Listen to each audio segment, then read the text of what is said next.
Addressing Gettysburg.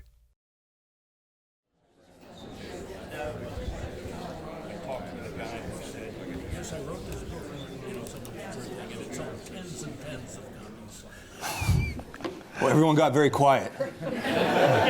So it's because I looked at my phone. It's 1:30. So why don't we begin? First off, welcome to Gettysburg National Military Park. My name is Christopher Gwynn. I'm the Chief of Interpretation and Education here at the battlefield. And as always, we're very grateful that you're here, that you're sharing your afternoon with us for what I hope will be an excellent conversation.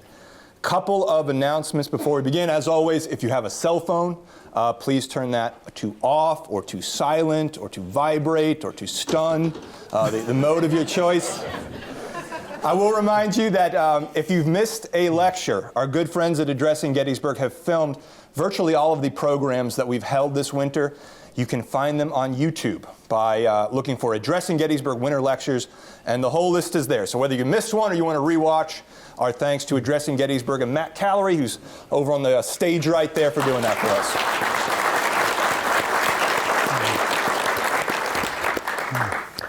And then finally, if you're going to be around next Saturday, which is March the 2nd, we will have our final winter lecture of the season. That'll be on the history of Camp Letterman.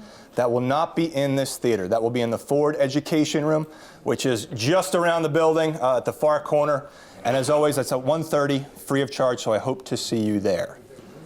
With that said, let me introduce our special guest today, a gentleman that I suspect you know, either through his work or in person, Mr. D. Scott Hartwig.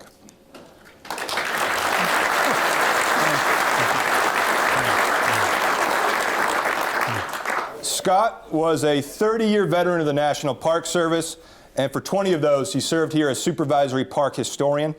He was instrumental in the creation of this building, this Museum and Visitor Center experience.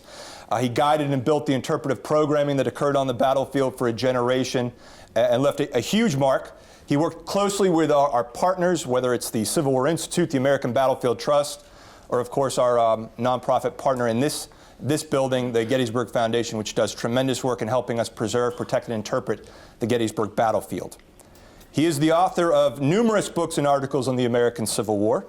Most significantly for our conversation today, To Antietam Creek, the Maryland Campaign of September 1862, which was published in 2012 by Johns Hopkins. And I Dread the Thought of the Place, the Battle of Antietam and the End of the Maryland Campaign, which came out last fall, also published by Johns Hopkins. We've called Scott out of retirement, brought him back to the field of action like George Washington, whisked him away from Mount Vernon to be with us this afternoon. So once again, please join me in welcoming Scott. Thank you.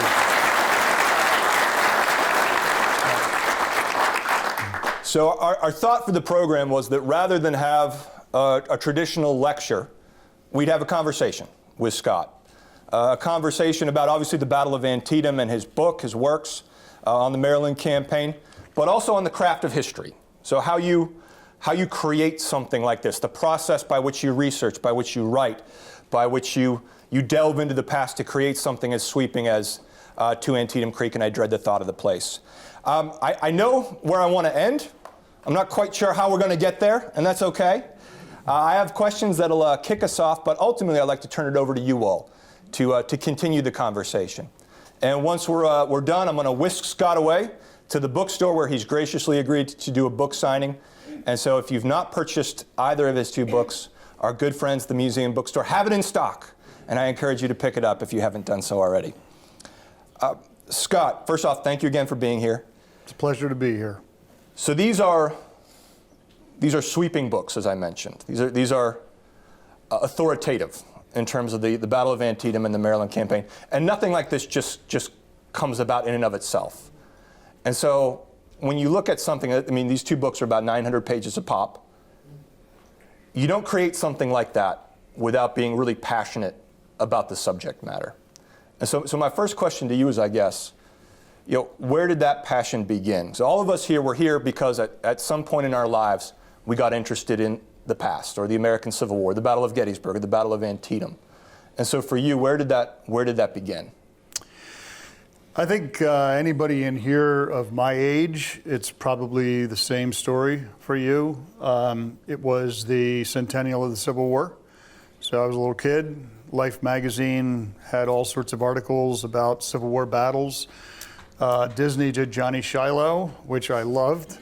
All those different, kind of hokey Disney films that really made you want to know more and learn more and go to visit these places. So all of that just led in this progression. You start with the most elemental, and then you start to read more. And I remember my mom taking me to the library and talking to the librarian. I don't know how old I was, 9, 8, something like that. And she said, he's really interested in the Civil War. What do you recommend that he read?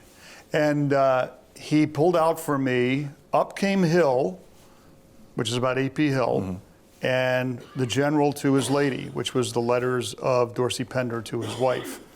And that's a very strange recommendation. Not to interrupt your flow of thought. It was. That's a very strange recommendation. It was, but it ended up being a really good one because Pender's letters, I didn't understand them at that time, of course. I didn't really understand him. I just thought he was like a cool guy, and he was like general. He was a general, but it just sparked more of an interest in me in wanting to learn a little bit more.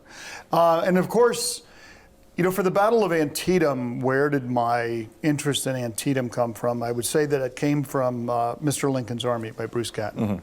So Catton was just an unparalleled writer and storyteller.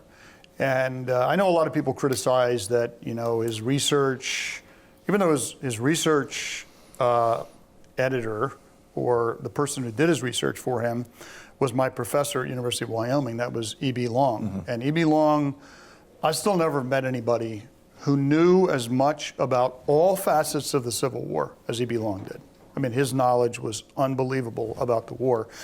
But you can say what you want about Catton, that maybe his sourcing is not as deep as you might want it to be, but he captured the feeling of the people who lived the Civil War. And he was old enough, he knew people who'd been in the Civil War. When he was a young man, he knew people who'd been in it. So it wasn't like these people were foreign to him, they were a part of his life. And he brought it alive to me, and I never forgot, and all the things he wrote about in Mr. Lincoln's Army or Glory Road. Stillness and Appomattox is an amazing book, but I never forgot his description of Antietam. And I always thought, one day if I ever write anything, I'd love to write something about Antietam. Did you go to the University of Wyoming to study with E.B. Long? Or? No. I just wanted to work outdoors. That's what I wanted to do. So I wanted to be a wildlife manager. And so that's what I started in, until I found out to be a wildlife manager, you have to take biochemistry. That changed your trajectory? And pass it. And that's when I changed, and changed to essentially it did teach me things that I use in the Park Service, but I would never major in this today. Park and recreation, outdoor park and recreation management. And I had a minor in natural resources and in history, in U.S. history. So, but when I got there to Wyoming, I learned about this guy, E.B. Long, and he taught this course, The American Civil War and Reconstruction. So I took it, and every lecture that E.B. Long gave was, it was like the greatest program. If you were in a Civil War roundtable or you're attending a lecture here, it was like the lecture you would always, every one he gave was like that. So he really got you into it. And then I subsequently took 2 more courses from him. One was like an independent study with him, so it was almost like a graduate level course, even though I was an undergraduate. And so he really helped prepare me, and I remember back with amusement on when I started in the summer of 1979 as a seasonal at Gettysburg, and I arrived here and I thought, man, I'm pretty cool stuff, I really know my stuff. And then I met Greg Coco, and I realized I don't know as much as I think I do. And then I started realizing just how gigantic this subject of the American Civil War was, and you become a lot more humble and you realize you've got a lot to learn. And but anyway, that's kind of professionally though. So you go from the University of Wyoming, you get a seasonal position here at Gettysburg. Now your intent is to be a park ranger historian at the battlefield park. Yeah, so my major in outdoor park and recreation management, one of the professors that we had was Myron Sutton, and he was a Park Service professional who had set up national parks in Nepal and several other countries around the world. And he was, essentially, I think the Park Service didn't know what to do with Myron Sutton, so they loaned him to the University of Wyoming to teach.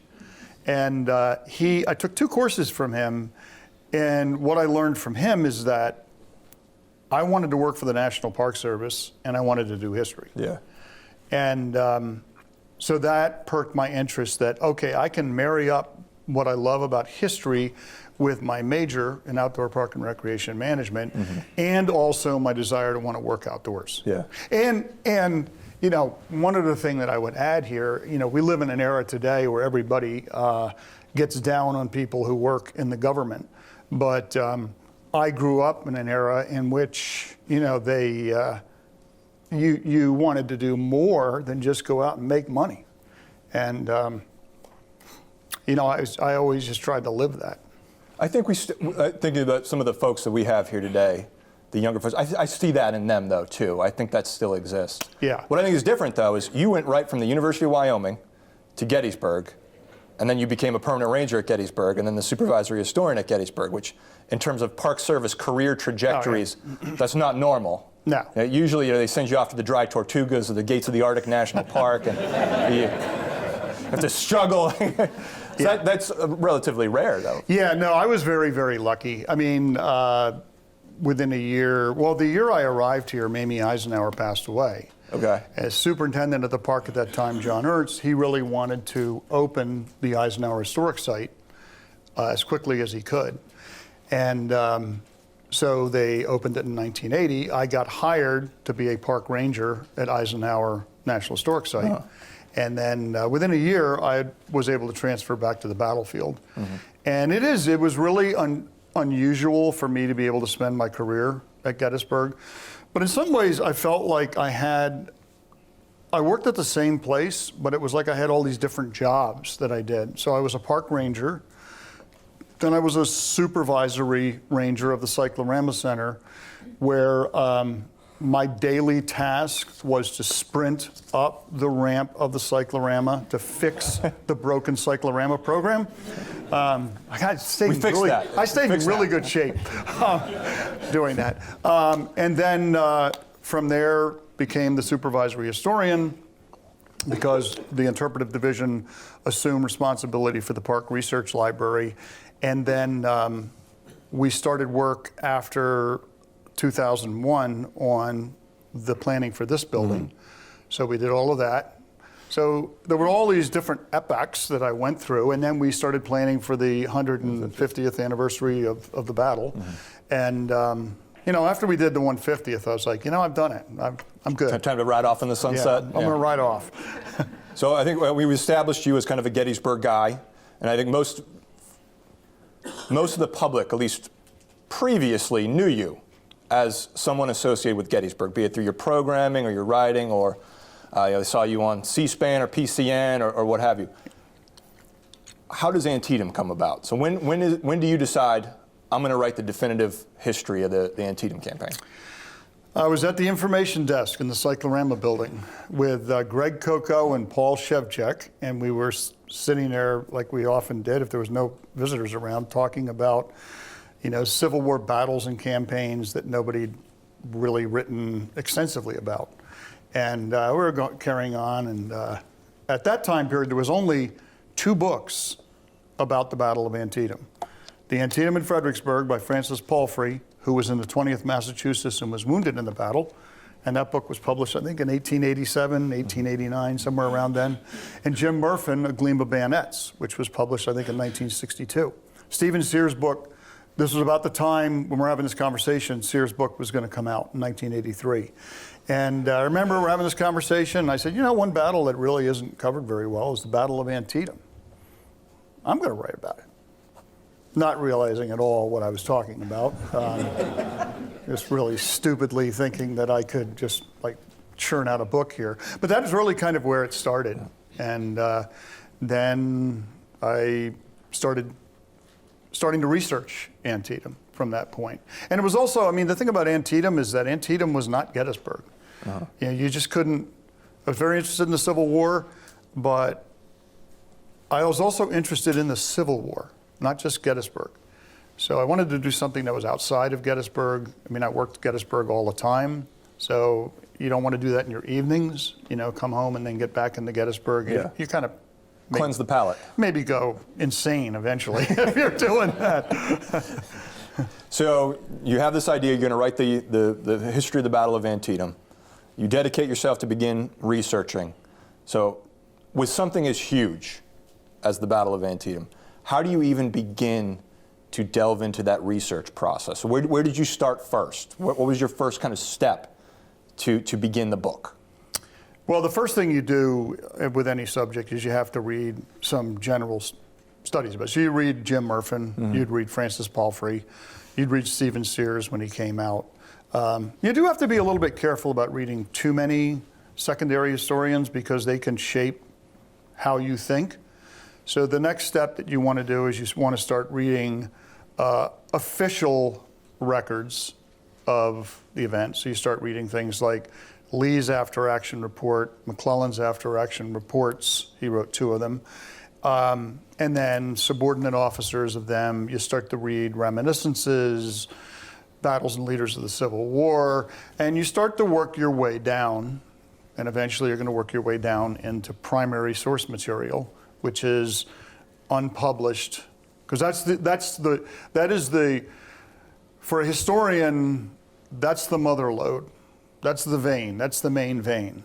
Everything else around that, in a way, is colored, because oftentimes, even after action reports, commanders are trying to put their actions in the best light, or they're trying to shape the narrative of how the battle is going, or the campaign is going to be remembered. That's particularly true of like commanding generals like a McClellan, particularly if they know that the report's going to get published. And reminiscences and post-war regimental histories, they're all trying to paint this kind of rosy, heroic, glorious glow. And the things that they wrote at the time, though, they weren't trying to do that because they're writing home or they're writing to a friend or something like that. And they tended to be, even if it was a post-war and it was unpublished, this wasn't for anything that was to be published, they oftentimes would tell it. You know, as Walt Whitman said, the real war will never get in the books. Well, the real war could get in the books, but you had to find the right sources to find it. And that's really your unpublished primary sources. Now, when I say unpublished primary sources, there's a lot of really good sources that when I started this project were unpublished, today are published. And they're still great. Like I think of it was just recently published by a friend of mine, the letters of Charlie Mills, who was a lieutenant in the 2nd Massachusetts, later on became a staff officer. That's just an example of these sorts of unvarnished letters they're writing at the time, and they're telling you how they really feel about things that are going on. Whereas when you get into the post-war and the published items, then they still have value, but you have to ground truth them against other things. Now you're beginning this process in the 80s. This is pre-internet, Google Scholar, pre-internet archive. This is like Martin Luther, man. I'm just writing things out. You got your Gutenberg press. Did that change? So you Antietam Creek obviously came out first. Yes.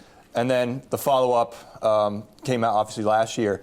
Did you do all your research for both books prior to beginning the writing process? Not all of it, but a great deal of the assembly of the material that I needed was done while I worked on To Antietam Creek.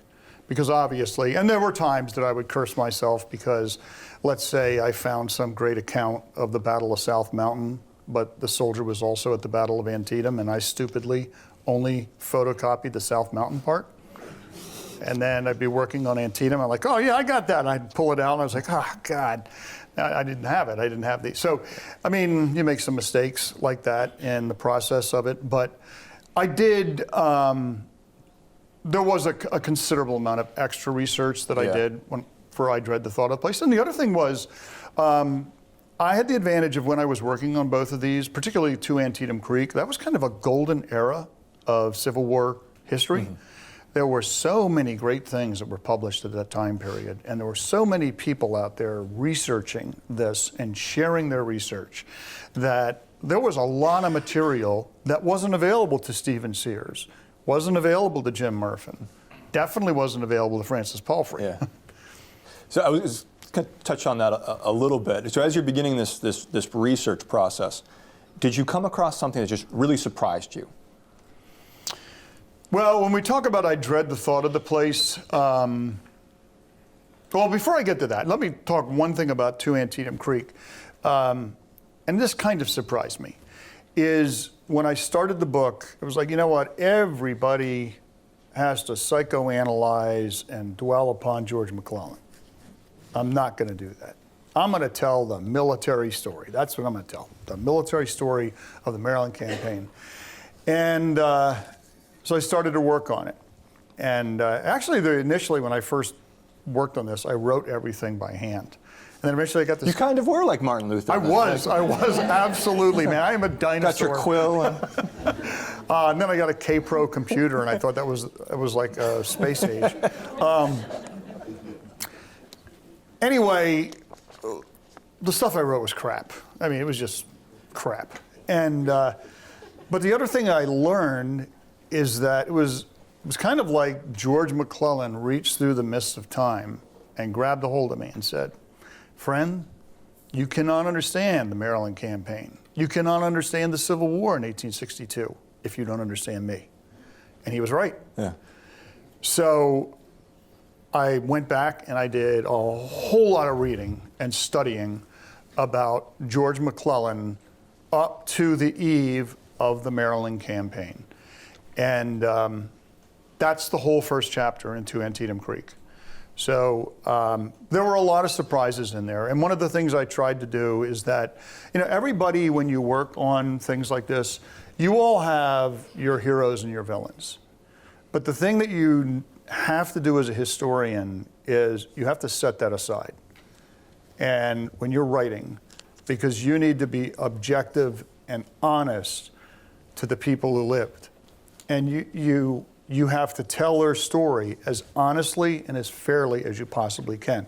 That doesn't mean that you may not praise things that they do and you may not criticize things that they do, because there's nothing worse than a historian who does all this work and then doesn't tell you what they found and doesn't tell you their interpretation.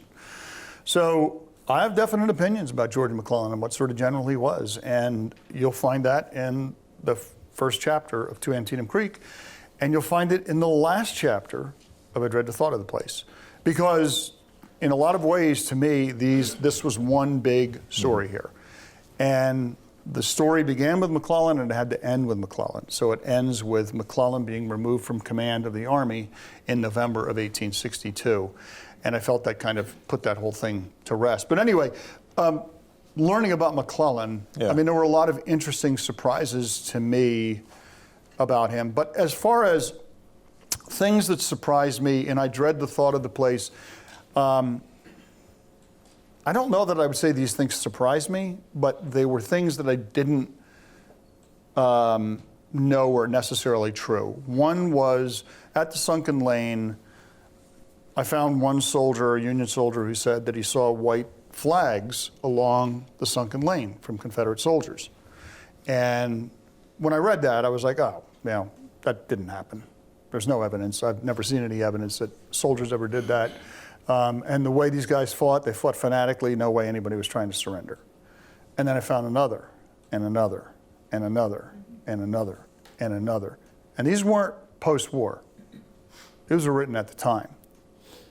And what I came to find is that some of the Confederates in the Sunken Lane realized, we're going to die here. This is a death trap. And there's no way out. Because the The sunken lane, one of the misconceptions is that the sunken lane was a good position. Sunken lane was not a good position. It was a bad position, but it was the best of the worst positions you could get in, because you might say, well, why weren't the Confederates up on the crest of the hill in front of them? Well, they would have been blasted by Union artillery if they were up there. So they couldn't be seen in the sunken lane. But the problem with the sunken lane is you couldn't get out of it once the Yankees got on the little ridge in front of you without getting shot. And that's what happened to them. And it was a Holocaust in there. So some of the Confederates were trying to surrender. And some of the Confederates didn't want to surrender. And some of the Confederates didn't realize some guys were trying to surrender. Surrender is messy. And the battle was chaotic. And that's what I try to convey in the story here, is that, you know, we get these narratives that everybody was brave. There's no way. These men would never run before the enemy. They would blah, blah, blah, all these sorts of things you read in the post-war histories that are almost nonsensical, a lot of this stuff. Yeah, the Confederate soldiers in the sunken lane were brave. But a lot of them wanted to live. They did not want to die. They did not want an Alamo. And if they could have surrendered and gotten out of there, but the problem was it was too confusing. So when some Union soldiers got up to go try to accept the surrender, they would be fired upon by other Confederates who didn't know anybody was surrendering or didn't agree with it. And then they're like, it's a trick. Pour it into them, boys. So it was a real tragedy. So that was one thing that I found that was really interesting and surprising. And the other one was, I had encountered this early on when I was researching Antietam about the Confederates wearing Union uniforms in A.P. Hill's division. I also considered that to be nonsense, that nobody's ever going to wear the other Army's uniform into a battle. And then I just found just heaps of evidence by Union soldiers that, and in fact, you can find it in the official reports. One of the Ohio brigade commanders from the Kanawha division is writing about how he didn't even fire on this line that was advancing towards him because he thought it was Union troops. So then I thought, oh, well, you know, what was going on is the Confederate uniforms were kind of dark, and in the mist and smoke of the battle and the time of day, they kind of looked like Union uniforms. Well, no. I mean, Union soldiers were very clear. A lot of these Confederates were wearing Union uniforms. Then I found a Confederate who was in Archer's brigade who said that when they captured Harper's Ferry, their clothing was in such poor condition that they exchanged a lot of their articles of clothing for Union uniforms because we were stockpiled at Harper's Ferry. There was lots of them. And he said, when we marched out of Harper's Ferry, we looked like a brigade from Boston. Now, the thing I thought about with that is, really, their officers let them do that? That did not make any sense to me. And the only way I can make sense of it, because nobody explains it, is that the officers reasoned, our soldiers are getting sick and falling out of the ranks because they do not have enough clothing to keep them warm on these cold nights and exposed to the elements. And gosh damn it, we're going to let them wear this clothing. Now, he did say, the same Confederate soldier, he said, as the march went on from Harper's Ferry to Antietam on the 17th, he said it got warm. And he says a lot of men shed the uniform jackets that they had. But enough of them were in Union uniforms by the time they got to Antietam that some of the Confederate units resembled Union units. And I don't think it was because they were trying to be deceptive. I think it was a practical matter is why they were doing it. So anyway, those were a couple of things that I found really, really interesting. And I know that some people will probably read those and go, Hartwig doesn't know what he's talking about. But the evidence that I found was overwhelming in both cases. So while you're researching this, you're 90 minutes from the actual battlefield. And I think if you read a lot of military history, there are times when you can tell an author has never actually been to the actual battlefield. Yeah. But in your case, it's very accessible. So I'm wondering, what role does the actual battlefield park play, the actual ground, in your researching process? Yeah, it played a huge role. So one of the ways that I approached every chapter, and I dread the thought of the place, every chapter about the battle, is I would go to the battlefield with my iPad or my tablet, and I would take all these videos of different areas of the field of what I was writing about in that particular chapter. And then I would narrate over the video what I was looking at. so then that way I would know. And the thing that was a little bit embarrassing is that sometimes when I would watch these videos, I would be like, that's wrong, Hartwig, what you just said. Because I'd subsequently find out that what I was saying on there was not right.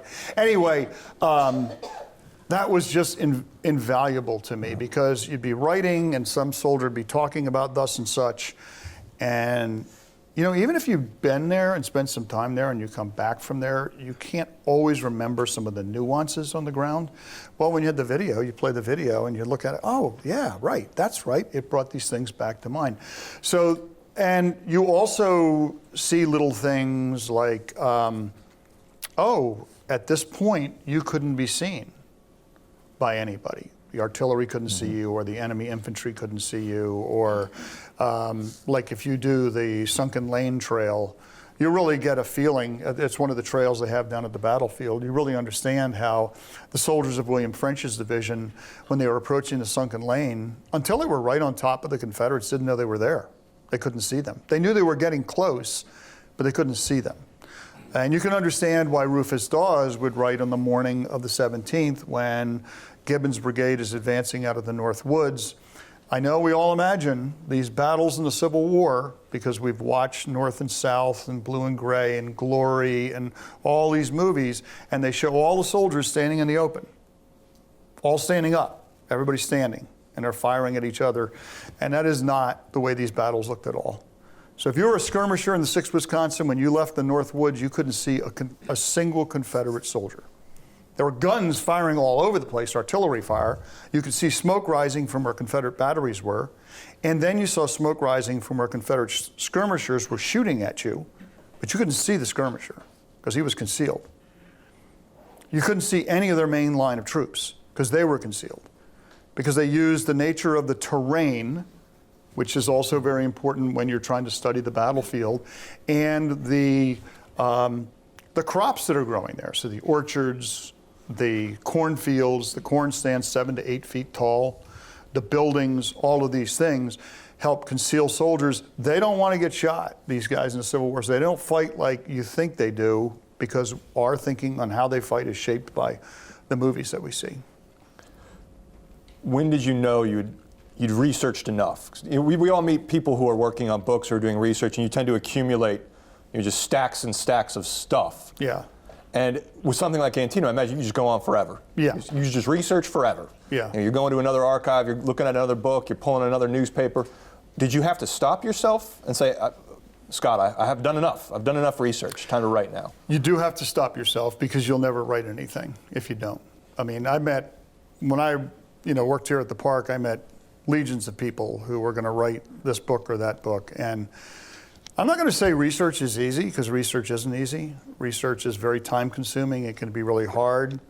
If you've ever researched the National Archives, you know what I mean. I mean, they make it about as hard as possible for you to do any research there. But a lot of times you have to travel places and so on. Sometimes you dedicate a lot of time and you don't find anything at all of any value. But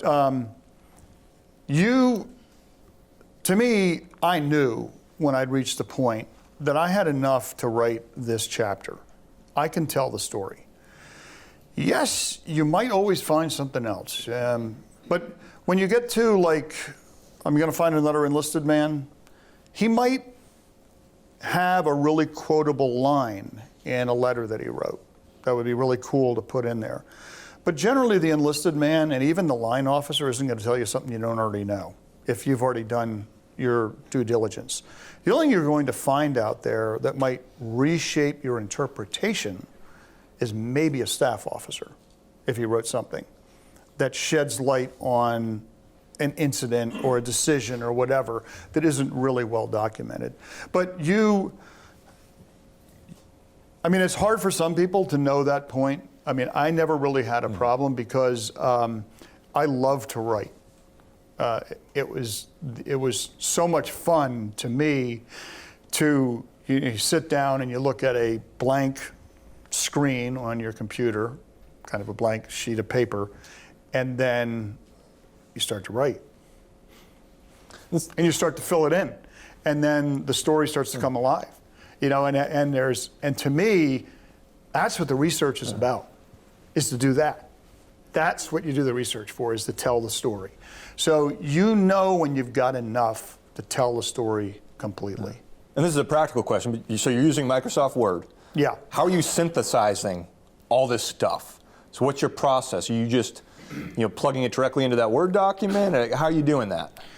Yeah, well, I learned in the process of doing this that initially it was kind of chaotic. So I would be in the room, I would just have books and papers spread all over the place. And then you'd be writing and you're like, who wrote that one thing? You spend 45 minutes rummaging through all this junk. And oh yeah, here it is. Oh my God. I gotta get a cup of coffee or something. So and then I got smart. So what I would do, it took a lot of time to do this, but it was a huge help, is I would create what I called a notes chapter. So I would go through everything that I had, whether it was official reports, whether it was a letter a soldier wrote that was published in a newspaper, or a diary, or a journal, or whatever, regimental history, whatever it was.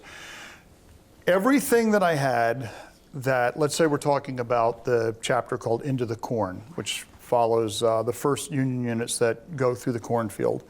I would find every single thing I had on that. And then I organized the notes by regiment or by individual, because I would also write some profiles of leaders that I wanted to tell their story. And so to give an idea of what these would be for, like, I remember one of the chapters that I think I wrote on the 9th Corps down on the southern end of the battlefield. My notes chapter was about 120 pages. The chapter that I finished and it became the book was like 30 to 35 pages. So you had way, way more in there than you're going to use. But the thing that was brilliant, it was brilliant about it. I'm not saying I was brilliant at all, because I'm not.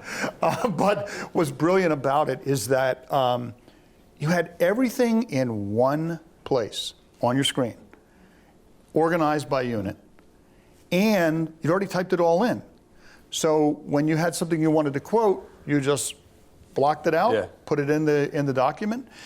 And it also helped you, the other thing I would do in every one of these notes chapters is I would create a timeline of what was happening everywhere on the battlefield at that moment in time. Because that helped you keep in mind that all these things aren't happening in a vacuum. So the attack, the orders that Burnside's getting to attack the lower bridge is not happening in a vacuum. What's going on in the northern end of the field? So this way you kind of knew what was going on. And those, along with the videos that I took of the battlefield, so you'd employ all of these when you'd put together a chapter. I want to go back to McClellan. So you mentioned, he came through the mists of time to you, so let's drag him back again for a moment. I'm interested in how you approach McClellan, because I think the prevailing scholarship of the 70s, the 80s, even Bruce Cadden, reinforced by Stephen Sears, and even the Ken Burns Civil War series. Yeah, it's very critical of McClellan. I spent a few years working at Antietam, and visitors who come in, they tend to come in with the same lines about McClellan. Right. He's slow. He didn't. He put his troops in piecemeal.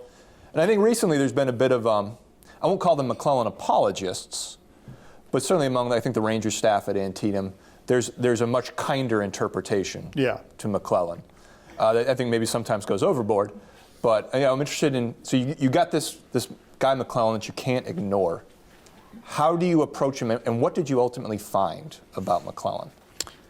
What you need to do with someone like McClellan, because he's a controversial character, there's no getting around it. He had the misfortune of, after he died, the editor who published all of his letters to his wife, which really hurt his reputation a lot. But I think even without those, he would have been controversial. I mean, all you have to do is read his correspondence in the official records, and you'll find out, if you live with him long enough, he's incredibly frustrating. He is incredibly frustrating.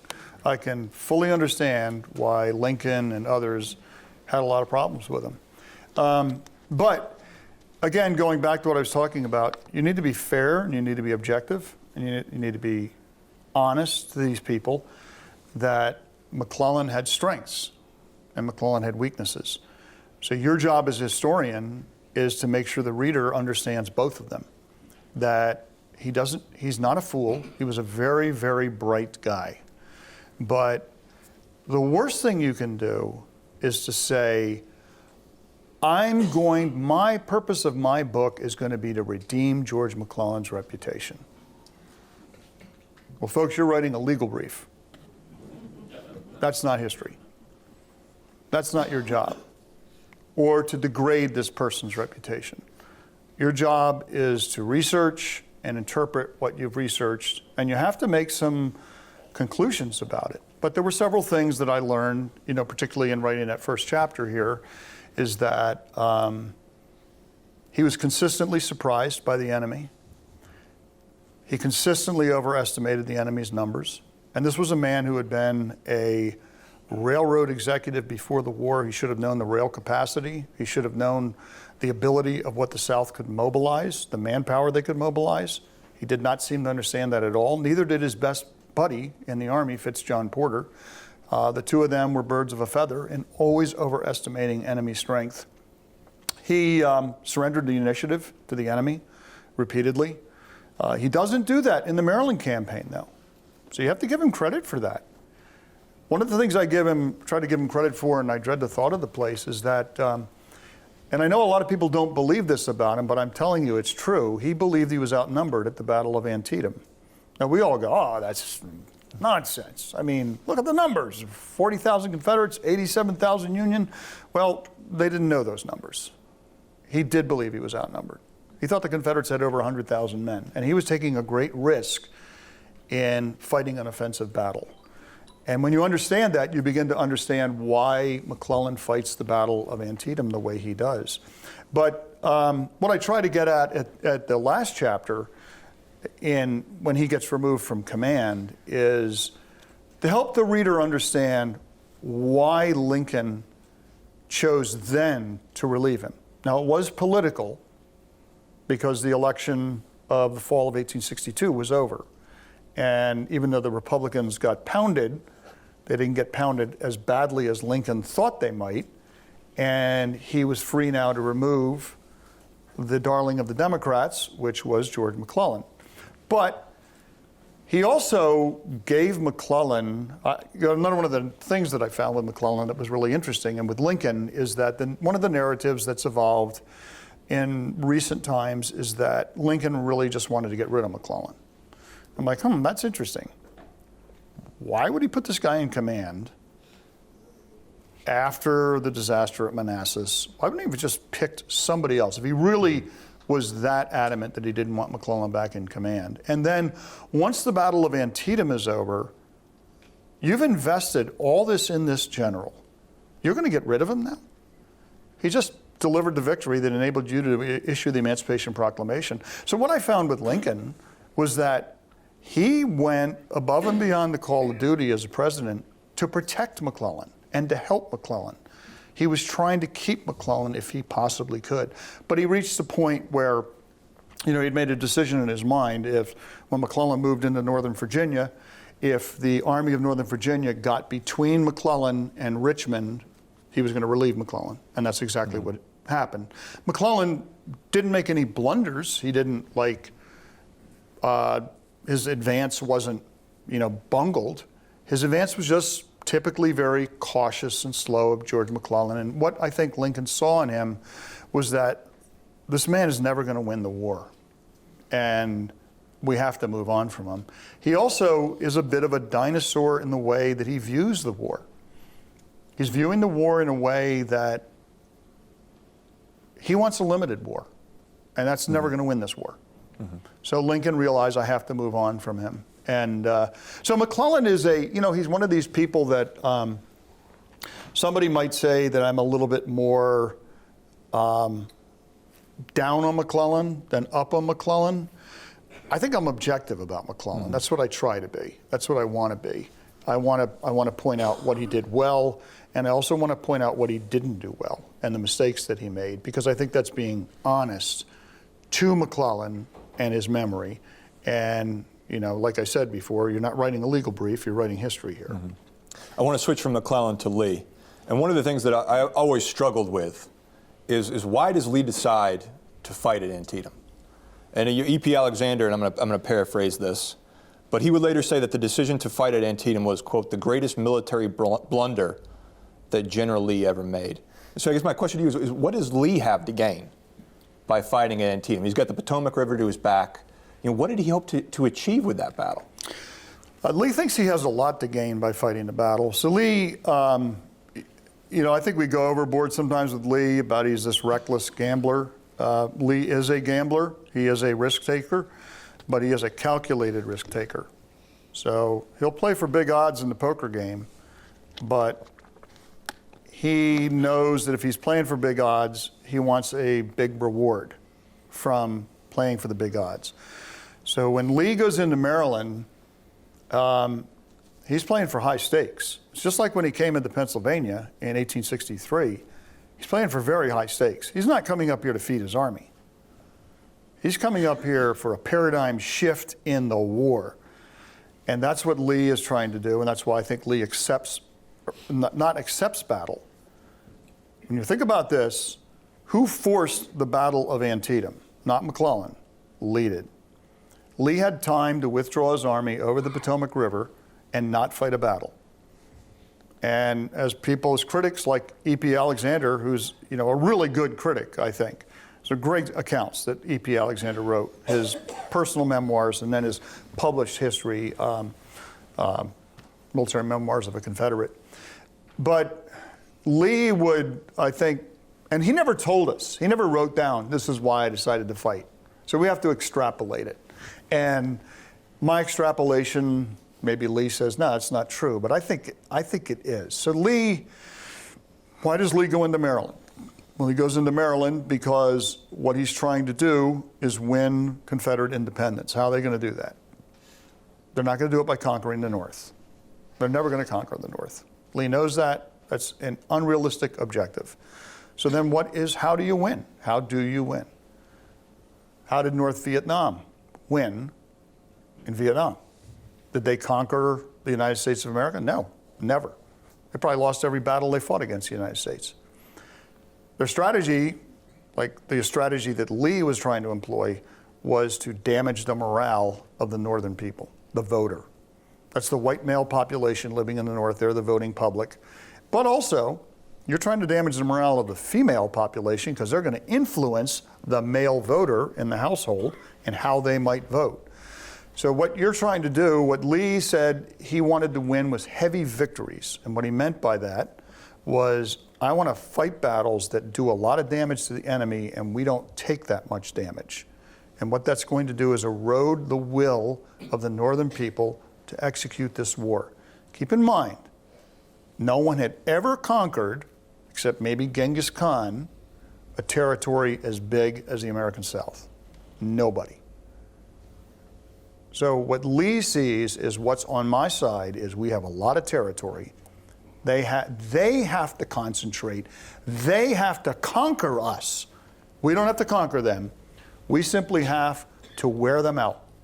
So why does he accept battle at Sharpsburg? Or why does he force battle at Sharpsburg? He's fighting McClellan. He's taken McClellan's measure. He knows McClellan's a cautious general. So if McClellan attacks him and he repulses the attacks, what might McClellan do? Well, he might just hunker down behind Antietam Creek and then, campaign's over. But he might withdraw to South Mountain. That's the most defensible position if he fell back to South Mountain, if he's really cautious. Falls back towards his supply base, fortifications of Washington. Now Lee's campaign north of the Potomac River is still on. The road is open to Pennsylvania. Now, people point out like, oh my God, didn't Lee realize that his army was falling apart? He had thousands of stragglers and so on. Well, yeah, he did seem to be a little bit oblivious to the condition of his army. But the key thing I think to understand about Lee is that Lee was always an opportunist. He was always seeking to make moves that created opportunities for him and to seize opportunities. So I think what he's fighting the Battle of Sharpsburg for is he's going to try and create an opportunity for himself to keep the war north of the Potomac River. Because when the war's north of the Potomac River, the pressure is on the Lincoln administration, the pressure is on the northern people. His army still seems to be invincible and unbeatable. That's the message that Lee is trying to send continually in this war up through the Gettysburg campaign. So I think the Battle of Antietam, Sharpsburg is consistent with Lee's strategic thinking up through there. Mm-hmm. So I have a lot more questions, but I also want to be respectful of the audience, who I'm sure have their questions of their own. So I'll ask you one more before we turn it over to the audience, and maybe we'll get to the other ones. What do you want people to walk away with after reading your book? Or books, rather. You know, why should Americans care about the Battle of Antietam? Well, those are two things. One, why should you care about the Battle of Antietam? Well, for one reason, when I hear all these fools in America today talking about another civil war, read that book, because you don't want one.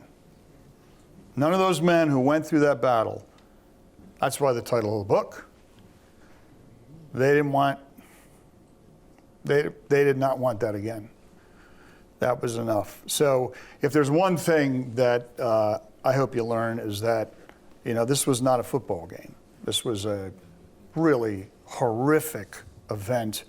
It was an utter failure of our political system to deal with an incredibly tricky political problem and social and economic problem, slavery.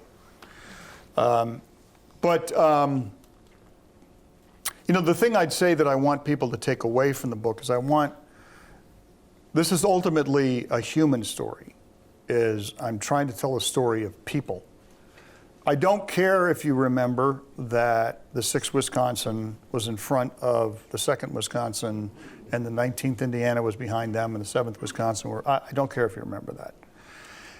This is a story about people. And going through an extraordinary event, and they have their successes and they have their failures.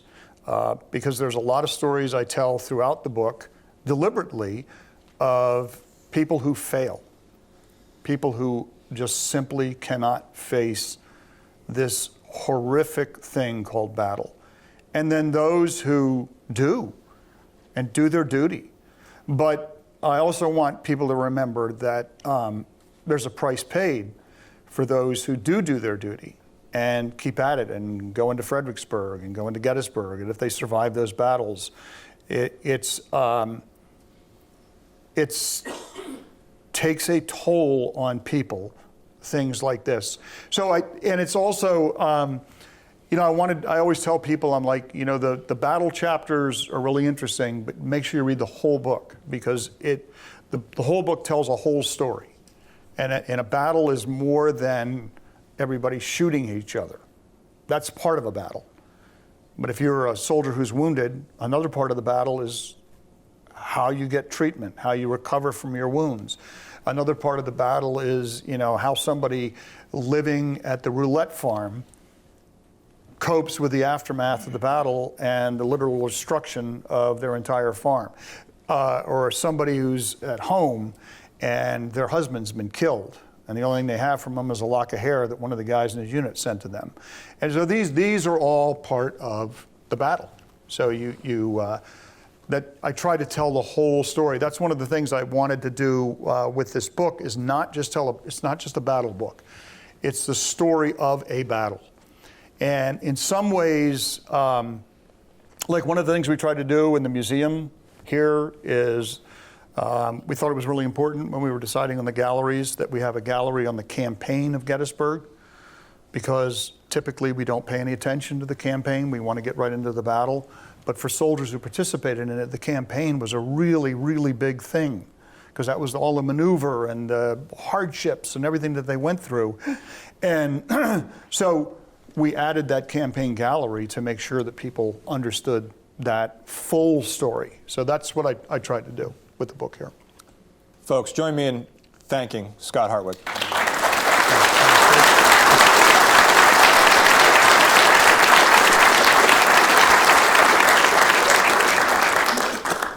questions from you all? I see Al over there in the corner. Hey, Scott. Al. Thanks for the great program. Thanks. There's a bit of a controversy over McClellan's reaction to the lost orders, Special Orders 191. There are some, such as Stephen Sears, who said that he delayed too long. There are other defenders of him who said that, well, no, Sears has the timing off by 12 hours. Where do you stand on this? Yeah, I think Sears actually, the last thing I saw that Sears wrote about this, he had changed his timing to the new timing, and that the message that he sends to Lincoln that is 12 M, that Sears thought was 12 meridian, which everybody thought was 12 meridian, because in the Army of the Potomac, that's what they always used when it was 12 noon. They put 12 M, 12 meridian. What I found when I worked on this is I looked at all the evidence on both sides, and initially I was skeptical of the evidence that it wasn't 12 noon that he sent that. And then the more I examined the evidence, the more I became convinced that, particularly looking at some of the correspondence that's in the McClellan papers that is not in the official records, it became clear to me that he didn't write that at 12 noon.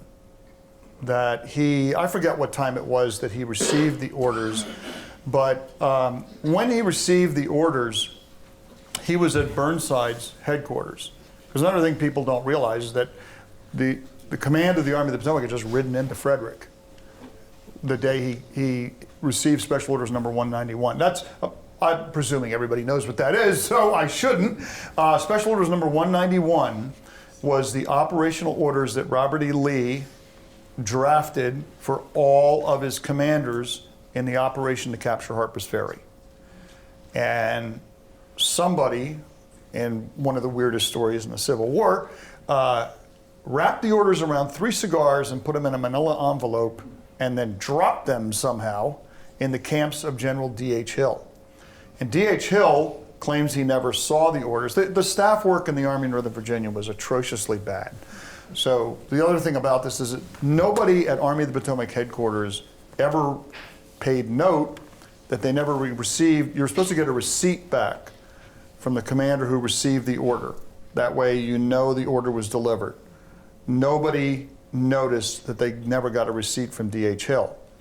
D.H. Hill never thought anything was amiss because he received a copy of the orders from Stonewall Jackson, who wrote them out by hand and sent them to D.H. Hill. And after the war, D.H. Hill produced this copy of the orders that he had from Stonewall Jackson. And he says, I never got the other orders. We'll never know, did he? And then they just kind of like, I already got those, take them back or whatever. We don't know what happened there. All we know is it was dropped in a field in the camps of D.H. Hill's division, and then was discovered by soldiers of the 27th Indiana on the morning of September the 13th. And then they were passed up all the way up to the Corps Command.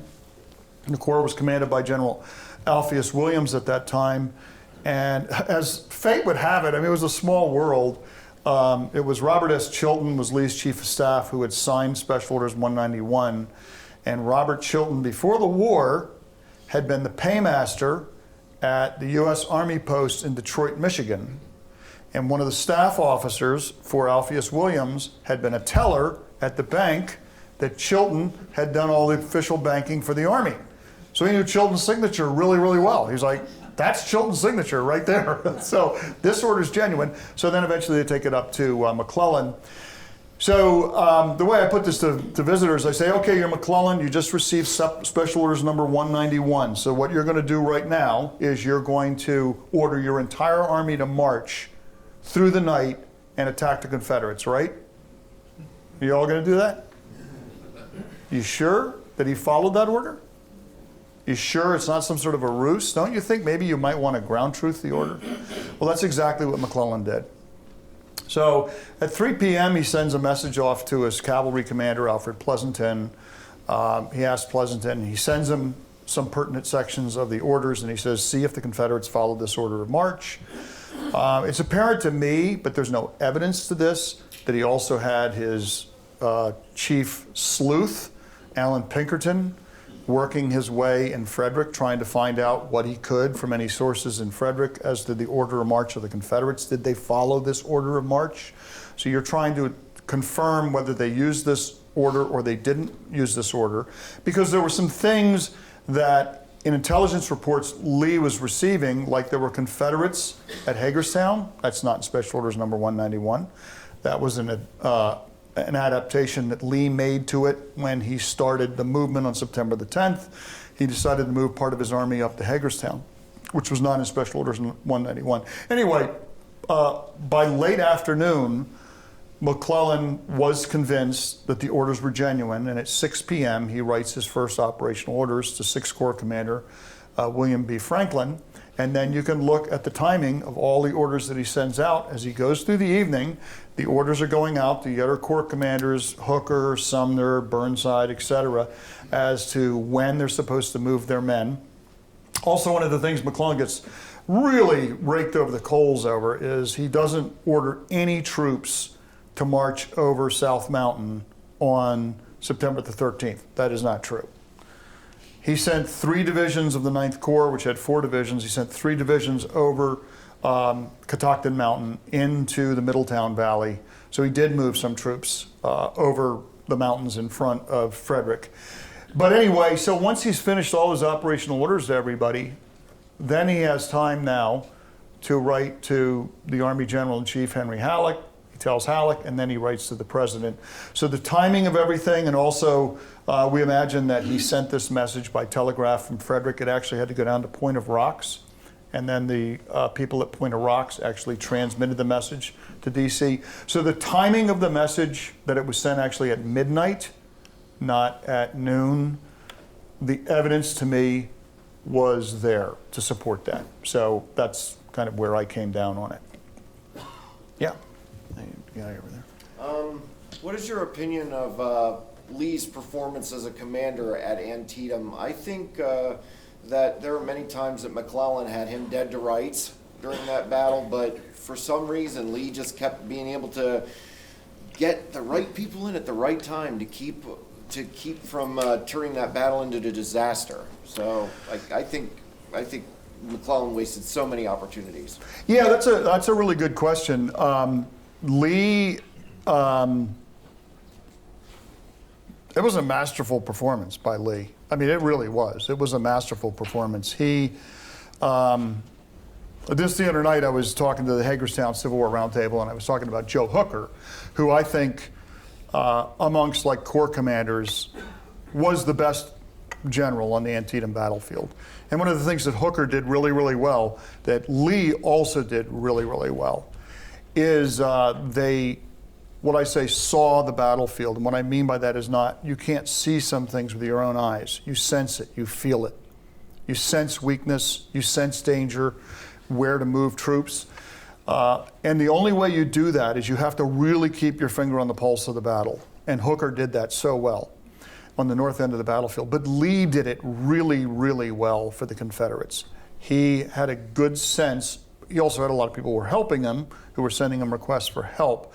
But the thing that I think Lee does so well is that, at certain points in the battle, a lot of people need help. A lot of people need help. And you have to take certain risks, like a big one was taking John Walker's division, which was guarding Snavely's Ford at the far right end of the Army, and shifting that all the way to the left flank of the Army. Same thing could be said for taking Lafayette McLaws's division and shifting it to the left of the Army, because that was one of his reserves. And once, as a commanding general, you commit your reserve, you can't get it back. It's committed.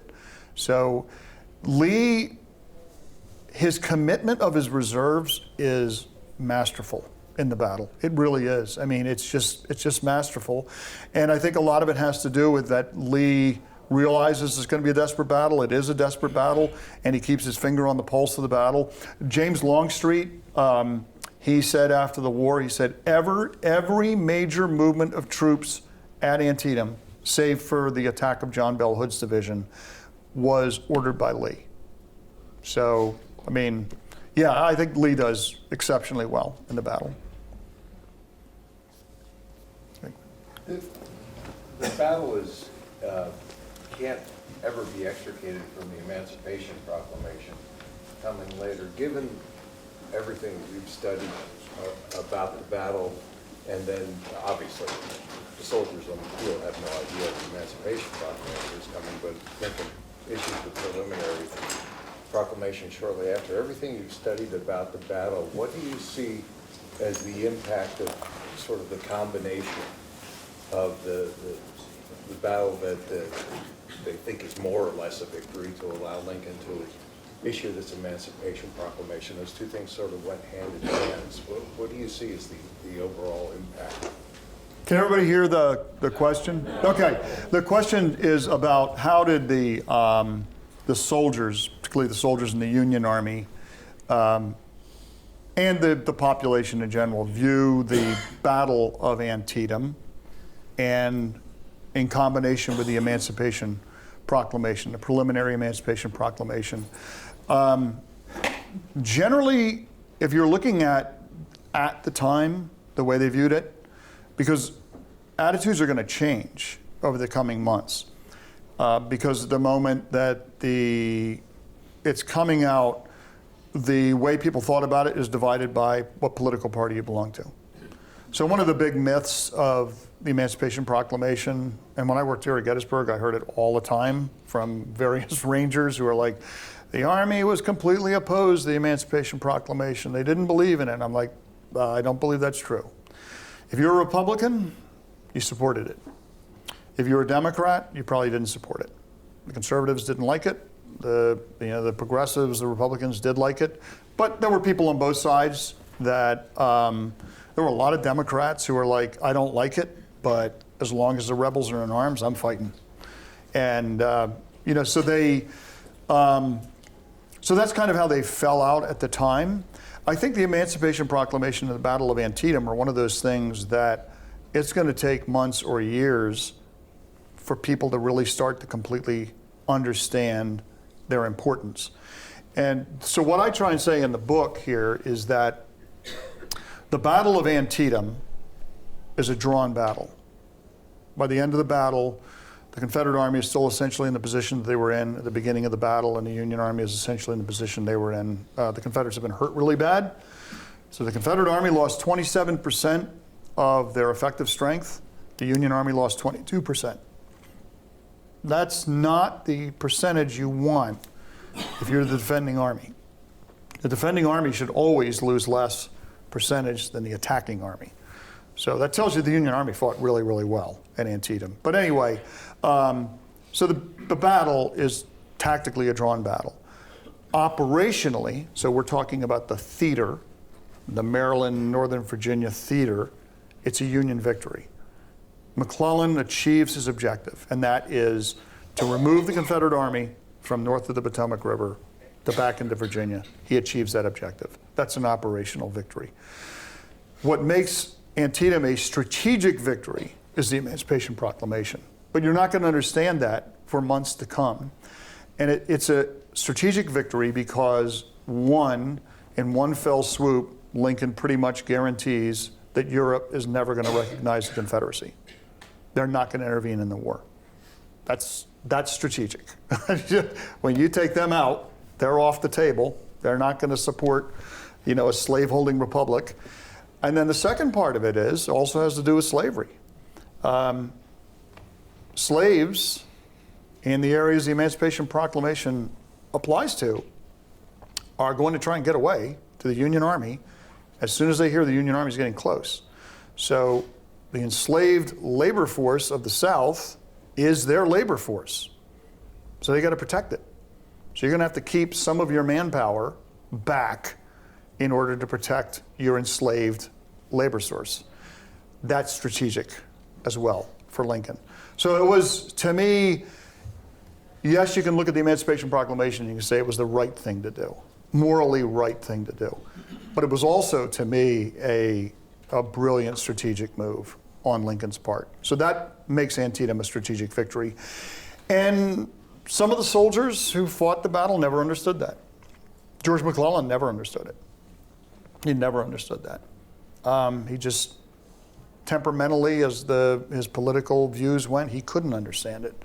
But there were others who did. There were others who were opposed to the Emancipation Proclamation who, like 9 months later, were okay with it because they're like, we just want to win this war and we'll use whatever means we have to. So I think it's also important with things like that you don't just take one soldier or one account or it's black and white.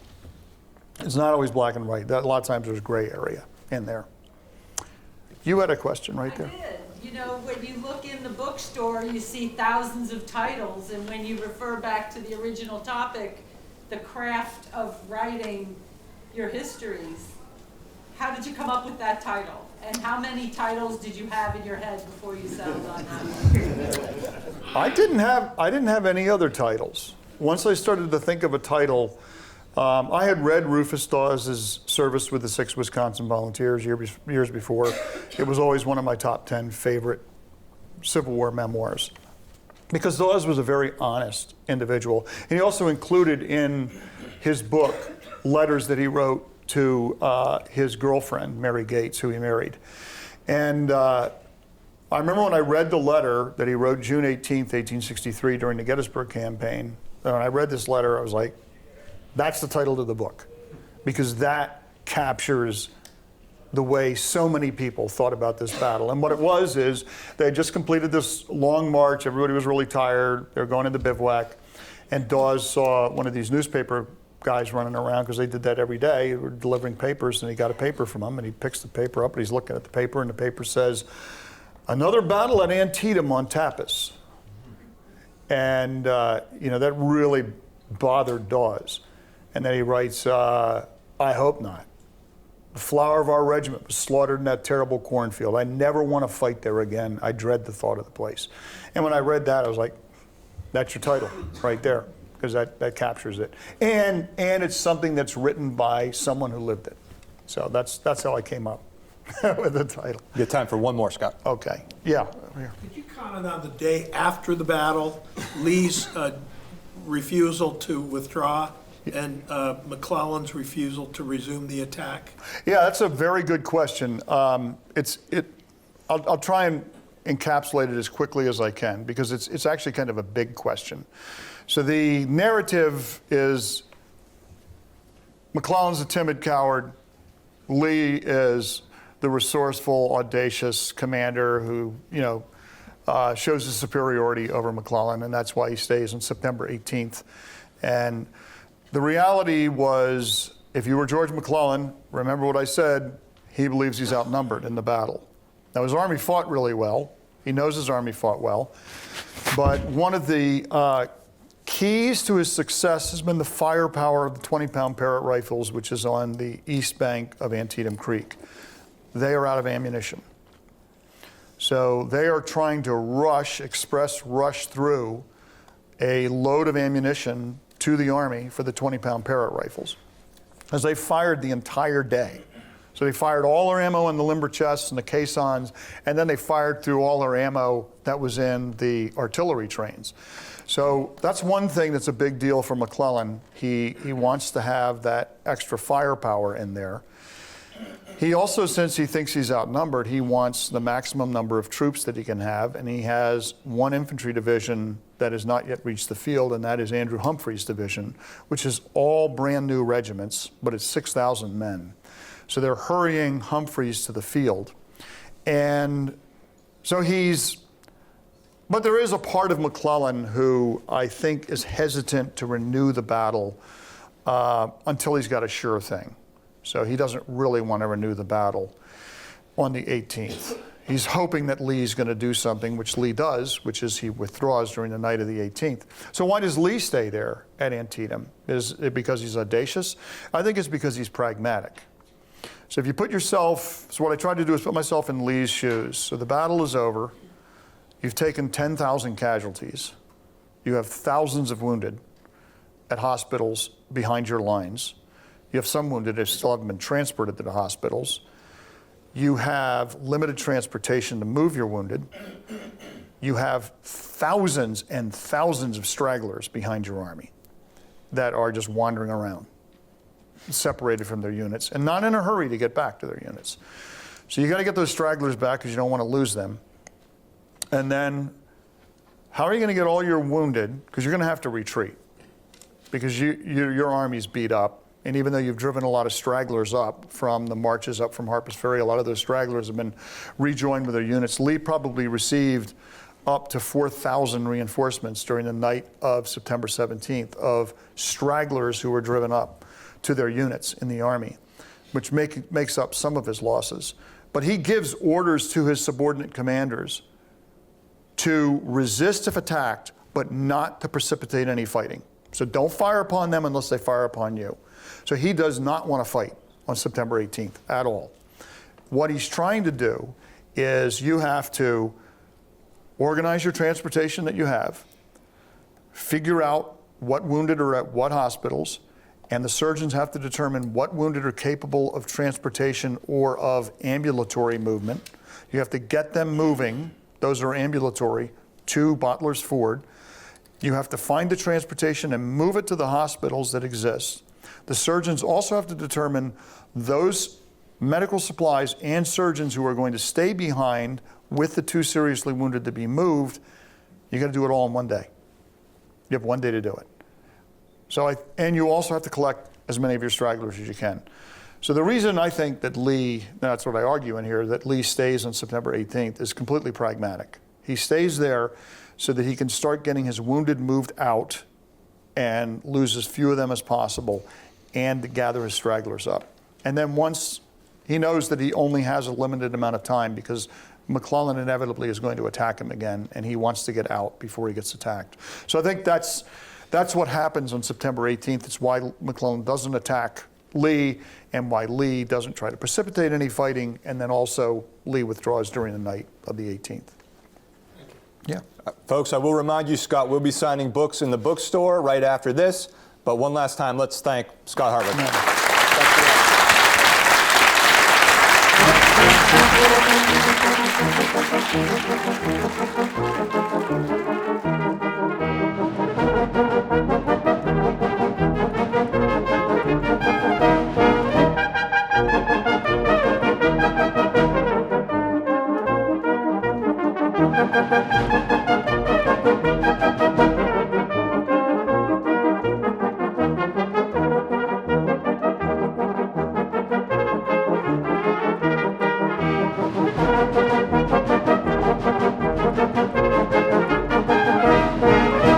Cool.